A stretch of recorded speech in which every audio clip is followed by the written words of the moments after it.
দেখতে পাচ্ছেন এটা হচ্ছে একটা হিমসাগর আমের গাছ। আমি এখানে দাঁড়িয়ে আছি। আবার হিমসাগর আমগুলা দেখেন। এটা আমাদের রাজশাহীর বাগান, আমাদের নিজস্ব বাগানের আম এগুলা।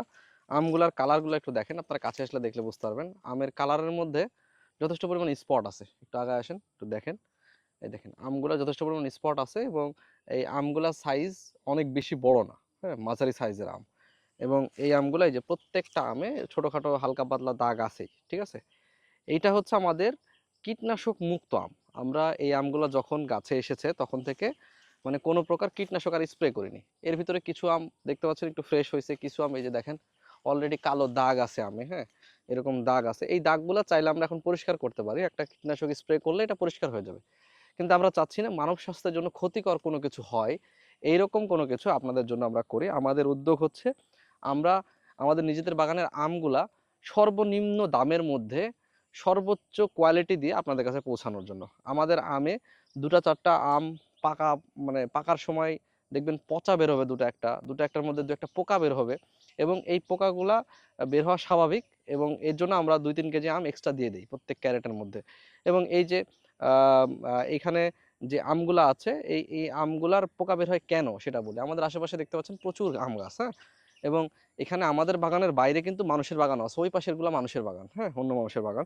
তো যখন যখন কোনো একটা এরিয়াতে মানে স্প্রে করা হয়, আমার বাগানের সাইডে আরেক বাগানে স্প্রে করা হলো কীটনাশক। স্প্রে করলে ওই বাগানে যত পোকা আছে, যত মাছি পোকা আছে সবকিছু এসে আমার বাগানে অ্যাটাক দেয়।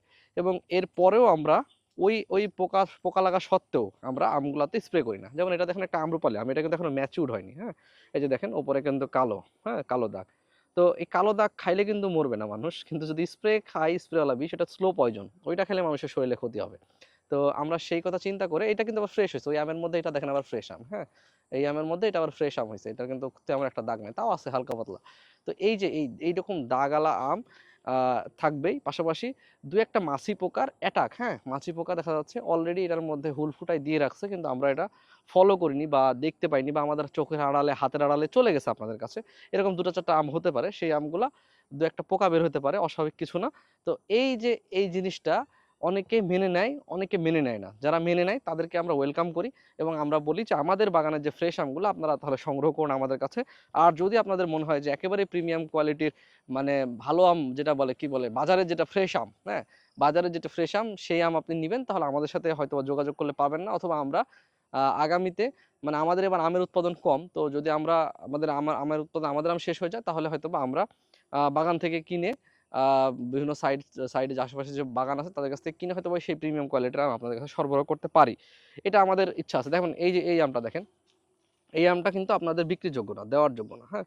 এই আমটার এই যে এইখানে দেখেন মাছি পোকা অ্যাটাক দিয়ে রাখছে, এটা বাইরে থেকে ফ্রেশ কিন্তু ভেতরে এটার মধ্যে পোকা হবে। তো এইরকম আম কিন্তু মানে আপনি সচরাচর বাগানে দেখতে পাবেন না। কারণ কি?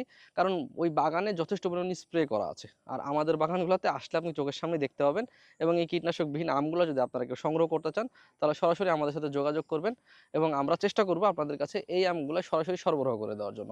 এই যে দেখতে পাচ্ছেন ফ্রেশ আম।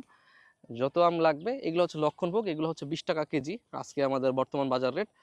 এটা 20 টাকা কেজি আর হিমসাগর হচ্ছে 50 টাকা কেজি। সরাসরি বাগান থেকে এসে নিলে এটাই রেট। আর যদি আপনারা কেউ অনলাইনে বা কুরিয়ারের মাধ্যমে নিতে চান তাহলে কিন্তু কুরিয়ার চার্জ এবং প্যাকেটিং খরচটা যুক্ত হবে। এই হলো ব্যাপার। তো সবাই ভালো থাকবেন, সুস্থ থাকবেন। ধন্যবাদ। আসসালামু আলাইকুম।